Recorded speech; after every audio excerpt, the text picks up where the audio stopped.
Welcome to Lesson 3.9 of the Grant Architect course, where we explore qualitative validation. In our previous lesson on community-based participatory research, we discussed how to gather authentic community input and incorporate community voice into your work. Now we focus specifically on how to use that qualitative evidence effectively in your proposals. Qualitative validation refers to using quotes, stories, case examples, and other narrative evidence to humanize the dry statistics in your needs statement. While quantitative data provides the scope and scale of problems, qualitative evidence puts faces and voices to those numbers. Statistics tell reviewers that a problem exists, stories make them feel why it matters. By the end of this lesson, you will understand when and why to use qualitative evidence in grant proposals. You will learn how to gather quotes and stories ethically and effectively. You will discover techniques for selecting and integrating qualitative evidence that creates emotional connection while maintaining credibility and professional tone. And you will understand common mistakes to avoid when working with narrative evidence. These skills help you create needs statements that engage reviewers both intellectually and emotionally, making your proposals more compelling and memorable. Understanding the specific roles qualitative evidence plays helps you use it more strategically in your proposals. Humanization is perhaps the most important function. Statistics can feel abstract and impersonal. Saying that 30% of children in your county experience food insecurity describes a problem, but a quote from a mother describing how she skips meals so her children can eat puts a face and voice to that statistic. Suddenly, the reviewer can picture a real person and understand the human dimension of the issue. Emotional connection helps readers feel the problem's impact rather than just knowing about it intellectually. Grant reviewers are human beings who respond to stories and emotions. While proposals must be professional and evidence-based, appropriate emotional engagement makes reviewers care about the outcome of funding decisions. This caring can translate into stronger scores and more favorable funding recommendations. Validation occurs when qualitative evidence confirms that quantitative data reflects real experiences. When statistics and stories align, each strengthens the other. The statistic provides scope, while the story validates that the number represents genuine human experience. If your data says employment barriers exist and your quotes describe those barriers in vivid detail, the combination is more convincing than either alone. Memorability matters because reviewers read many proposals. Research consistently shows that stories are remembered longer and more accurately than numbers. A compelling quote or case example stays with reviewers as they score your proposal and may distinguish your application from others addressing similar issues. Several types of qualitative evidence serve different purposes in grant narratives, and understanding these distinctions helps you choose the right approach for each situation. Direct quotes use the exact words of people experiencing the problem. These are the most authentic form of qualitative evidence because they preserve the actual voice and perspective of community members. Direct quotes might come from focus groups, interviews, surveys with open-ended questions, or program feedback forms. They are most powerful when they capture genuine emotion or insight in language that feels real and unpolished. Case examples are brief stories that illustrate typical situations faced by your target population. These are usually 2 to 4 sentences that describe a representative experience without using quotes. For example, you might write about a single mother working 2 jobs who cannot find affordable childcare for her night shift schedule. Case examples put human faces on statistics without requiring direct quotes. Vignettes are composite or anonymized narratives that represent common experiences. When you cannot use real stories due to privacy concerns, or when you want to illustrate patterns across multiple individuals, vignettes compile common elements into a representative narrative. Be transparent that vignettes are composite when appropriate, and ensure they accurately reflect actual experiences, even if not tied to a specific individual. Testimonials are statements about program impact from current or former participants. Unlike quotes about problems, testimonials speak to the effectiveness of your organization's work. These are particularly powerful in sections describing your organizational capacity or track record. Strong testimonials describe specific changes participants experienced as a result of your programs. Ethical quote gathering protects participants while honoring their contributions. Following ethical practices also protects your organization from potential complaints or problems. Informed consent means explaining how quotes will be used before they are provided. Tell people that their words might appear in grant proposals, reports, or other documents. Explain who might read these materials and how widely they might be distributed. People should understand the context and potential reach of their words before sharing them. This does not require formal consent forms in all cases, but the understanding should be clear. Permission requires getting explicit agreement to use specific quotes. Some organizations use quote release forms that document permission. Others confirm permission verbally, but document the confirmation. Whatever approach you use, ensure that people have actively agreed to have their words used, rather than assuming silence means consent. If someone shares something powerful during a focus group, ask afterward whether they would be comfortable having that quote used. Confidentiality options allow people to choose how they are identified. Some participants want credit for their words and prefer to be named. Others want complete anonymity with no identifying information at all. Still others accept partial identification, such as parent of program participant without their name. Offer options and respect preferences. Sometimes the same person may want different levels of identification for different quotes depending on sensitivity. Review opportunity means allowing people to see how they are quoted before publication. This serves multiple purposes. It confirms accuracy since sometimes notes or recordings miss nuances. It confirms ongoing consent since people may feel differently seeing their words in context. And it builds trust by demonstrating respect for participant control over their own words. From the many quotes you might gather, selecting the most powerful ones requires applying several criteria. Authenticity means choosing quotes that sound genuine and real. The best quotes often have imperfect grammar, colloquial language, or unexpected phrasing that signals they came from real people rather than being crafted by a grant writer. Resist the temptation to polish quotes until they sound like professional writing. The rough edges that make quotes feel authentic are often exactly what makes them powerful. A quote that sounds too perfect may actually be less compelling. Relevance requires selecting quotes that directly relate to the points you are making. A powerful quote that does not connect to your narrative serves no purpose. Each quote should illustrate or reinforce something specific in your needs statement. If a quote is compelling but tangential, save it for a different proposal where it fits better. Diversity involves including multiple perspectives when possible. Different community members experience problems differently. A single mother, an elderly resident, and a young adult may all face housing challenges, but experience them in distinct ways. Including diverse perspectives shows that you understand the complexity of issues and have engaged broadly with your community.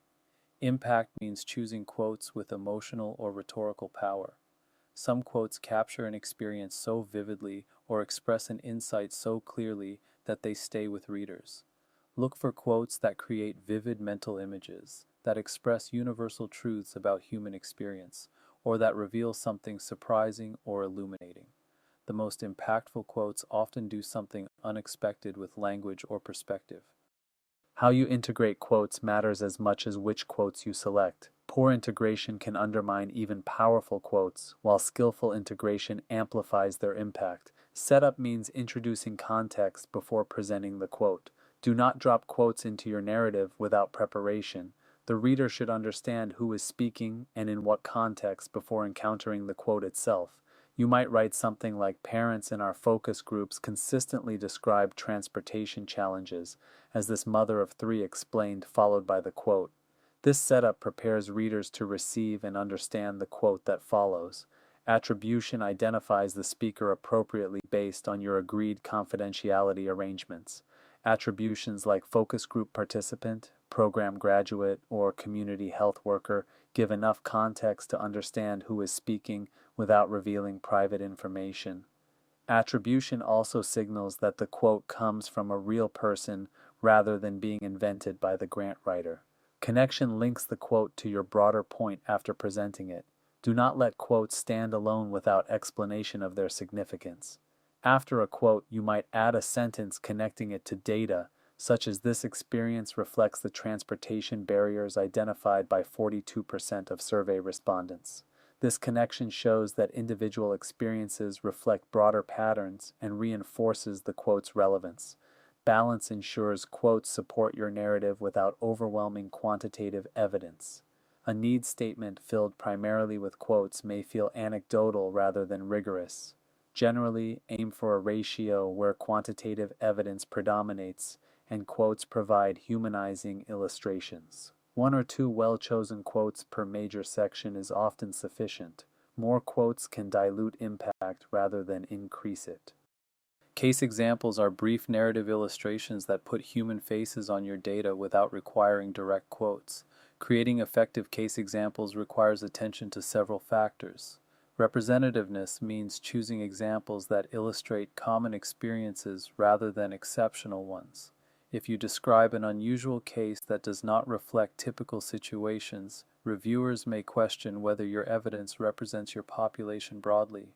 Select examples that show what most people in your target population experience, even if more dramatic outliers might seem more compelling. The goal is illustration of patterns, not showcasing extremes. Specificity brings case examples to life through concrete details. Rather than writing that a client struggled with housing, write about a veteran who spent 3 months sleeping in his car after losing his apartment when his work hours were cut. Specific details about circumstances, timeframes, and consequences make abstract problems feel real and concrete. These details help reviewers picture actual human situations rather than theoretical categories of need. Privacy protection requires anonymizing individuals or creating composite examples when needed. Change identifying details like names, specific locations, and distinctive circumstances that could reveal identity. When creating composites that combine elements from multiple real situations, be transparent that the example represents a typical composite rather than a single individual. Ensure that even anonymized examples accurately represent actual experiences rather than invented scenarios. Purpose means every example should serve a clear narrative function. Ask yourself why each case example appears where it does. It might illustrate a statistic you just presented, demonstrate a particular type of barrier, or show the human consequences of a policy. If you cannot articulate the specific purpose an example serves, consider whether it belongs in your narrative at all. Finding the right balance between emotional engagement and professional objectivity is one of the most challenging aspects of using qualitative evidence. Go too far in either direction and you undermine your proposal's effectiveness. Avoiding manipulation means not exploiting suffering simply to create emotional impact. There is a difference between humanizing problems so readers understand their significance and sensationalizing trauma to manipulate emotional reactions. If you find yourself choosing quotes or examples primarily for shock value rather than illustration, reconsider your approach. Reviewers can sense exploitation, and it undermines rather than enhances credibility. Maintaining dignity requires presenting subjects respectfully even when describing difficult circumstances. People experiencing problems are not objects of pity or cautionary tales. Frame qualitative evidence in ways that acknowledge human agency, complexity, and resilience alongside challenges. Avoid language that reduces people to their problems or suggests they are defined entirely by their difficulties. Grounding in evidence connects emotional content back to data. Emotional examples are most credible when linked to quantitative evidence.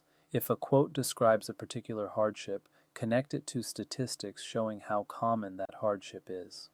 This grounding demonstrates that emotional content represents real patterns rather than cherry-picked anecdotes designed to manipulate feelings. Professional tone means avoiding sentimentality or melodrama in your writing around qualitative evidence. Let powerful quotes and examples speak for themselves without overwrought commentary. Writing phrases like heartbreakingly or tragically before quotes signals that you are trying to tell readers how to feel rather than letting evidence create its own impact. Trust your qualitative evidence to do its work without heavy-handed emotional direction. Qualitative evidence can come from multiple sources, and each perspective adds different value to your narrative. Drawing from diverse sources strengthens credibility and provides a more complete picture. Client feedback provides input directly from those you serve. Program participants experience problems firsthand and can describe barriers, needs, and impacts from lived experience. Client quotes carry particular weight because they represent the voices of those your program aims to help. Collect feedback through exit surveys, focus groups with current participants, or interviews with past clients willing to share their experiences. Staff observations come from frontline workers who see problems directly in their daily work. Case managers, counselors, teachers, and other direct service staff observe patterns across many clients and can speak to common challenges and needs. Staff perspectives are valuable because they combine individual case knowledge with awareness of systemic patterns. A staff member can explain not just that one client faced a barrier, but that this barrier appears repeatedly across their caseload. Partner perspectives come from collaborating organizations that observe issues from different angles. Partner organizations may serve the same population in different ways or see different aspects of community challenges. A healthcare partner might describe health impacts of problems your organization addresses through another lens. These external perspectives validate your observations and show that your understanding is shared by others working in the field. Community members beyond your current clients provide broader voice. People in your service area who are not yet your clients but could benefit from services offer important perspectives on community needs. Community leaders, faith community members, and engaged residents can speak to neighborhood-level concerns. This broader community voice demonstrates that needs extend beyond those currently receiving services. Several common mistakes with qualitative evidence can undermine your proposal's credibility and effectiveness. Being aware of these pitfalls helps you avoid them. Overuse occurs when too many quotes dilutes their impact. If every paragraph contains a quote, none of them stand out. Reviewers experience quote fatigue and stop paying attention to individual testimonies. Be selective and strategic. A few well-chosen, well-placed quotes have far more impact than a needs statement saturated with narrative evidence. Save your best quotes for moments where they will have maximum effect. Fabrication means creating fake quotes or stories, which is absolutely unacceptable. Inventing quotes constitutes fraud and can have serious consequences for your organization's reputation and funding relationships. Even if you believe a fabricated quote accurately represents common experiences, it is unethical to present invented words as authentic community voice. Reviewers sometimes verify quotes, and getting caught fabricating evidence would be devastating. Misrepresentation includes taking quotes out of context in ways that distort their meaning. A quote that expressed nuanced views should not be edited to appear as unqualified support. A statement about one situation should not be used to represent something different. Ensure that how you present quotes accurately reflects what speakers intended to communicate. If you are uncertain about context, check with the person who provided the quote. Exploitation involves using trauma and suffering for shock value rather than genuine illustration. Some grant writers select the most dramatic, painful stories, hoping to manipulate reviewers emotionally. This approach treats community members as props rather than partners, and often backfires with sophisticated reviewers who recognize exploitation. Choose qualitative evidence that illuminates rather than manipulates. How you format quotes affects their visual impact and readability. Consistent professional formatting reinforces the quality of your content. Block quotes are indented passages set off from the main text, typically used for quotes longer than 40 words or for particularly powerful statements you want to emphasize. Block formatting draws attention to the quote and signals its importance. Use block quotes sparingly for your most impactful statements. If everything is block quoted, nothing stands out. Reserve this formatting for moments when you want the quote to command attention. Inline quotes are incorporated directly into your sentences, typically using quotation marks. These work well for brief supporting statements, fragments, or key phrases. Inline quotes maintain narrative flow while still incorporating authentic voice.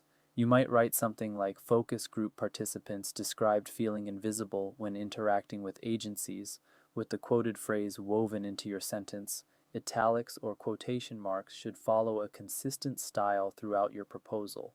Some grant writers use quotation marks for all quotes regardless of length. Others use quotation marks for inline quotes and italics for block quotes. What matters most is consistency. Choose a style and apply it uniformly so formatting does not distract from content.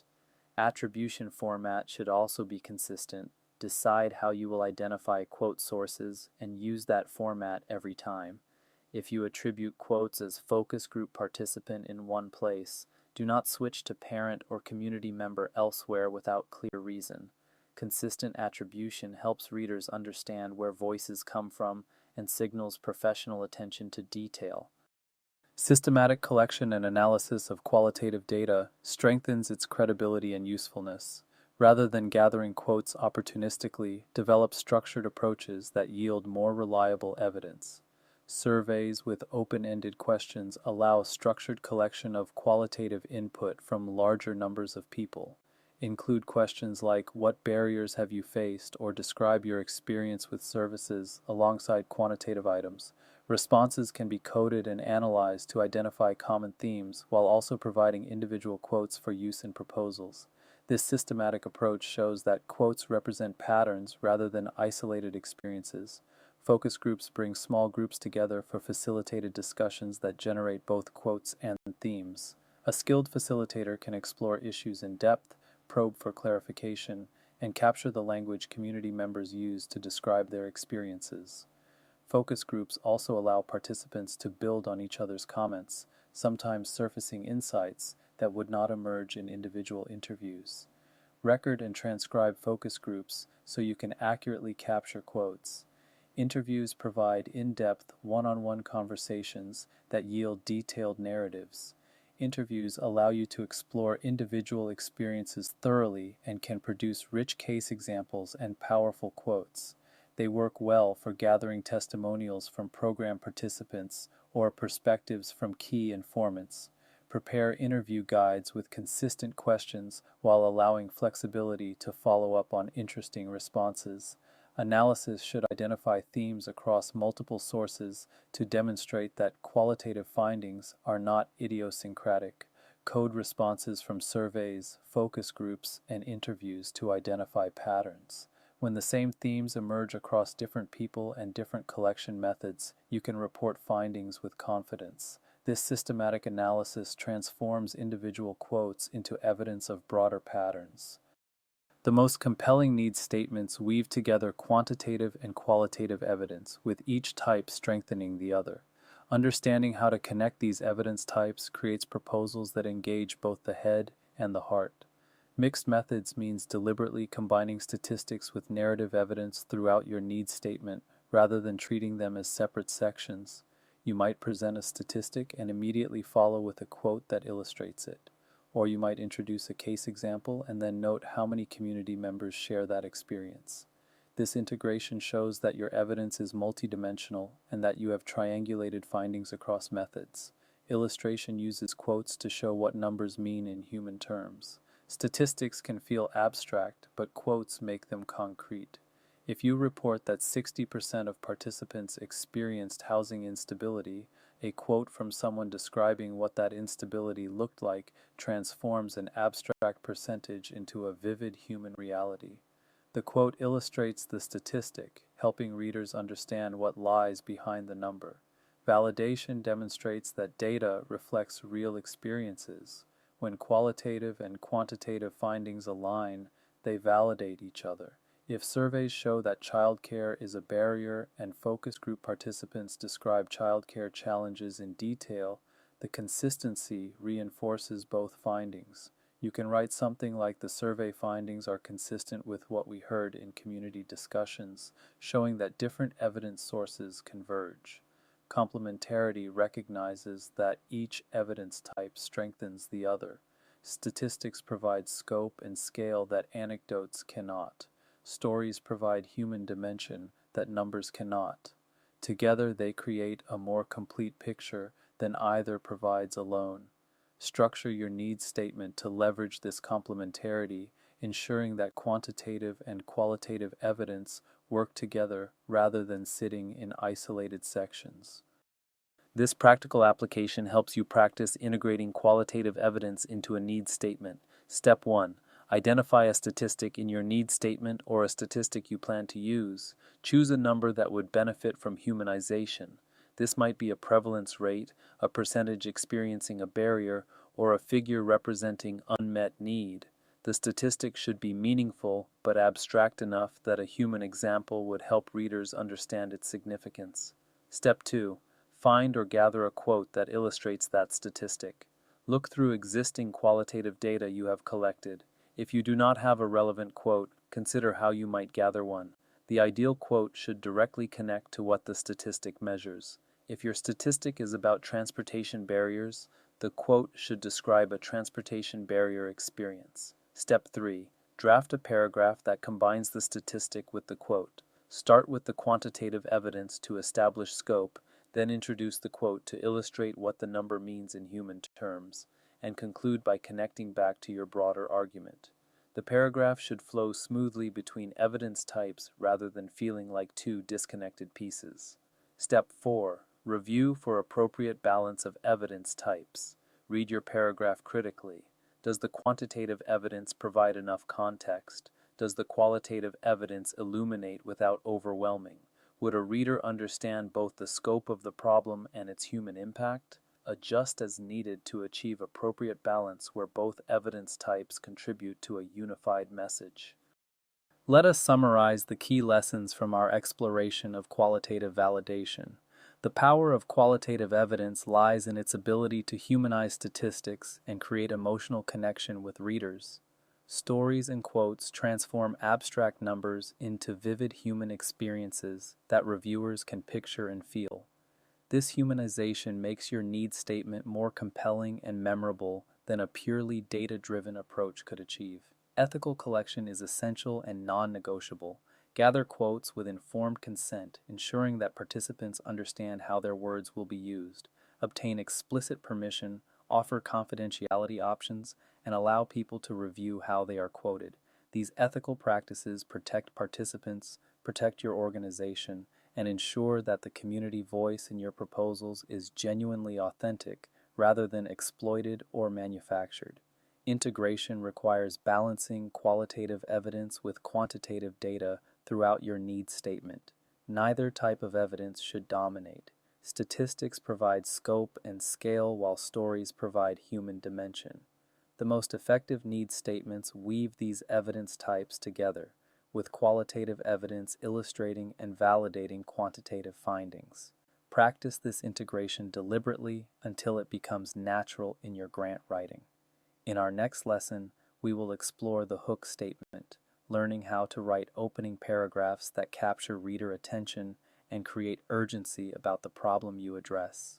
Building on all the evidence gathering skills from this week, you will learn to craft compelling openings that make reviewers want to keep reading and care about your proposed solution.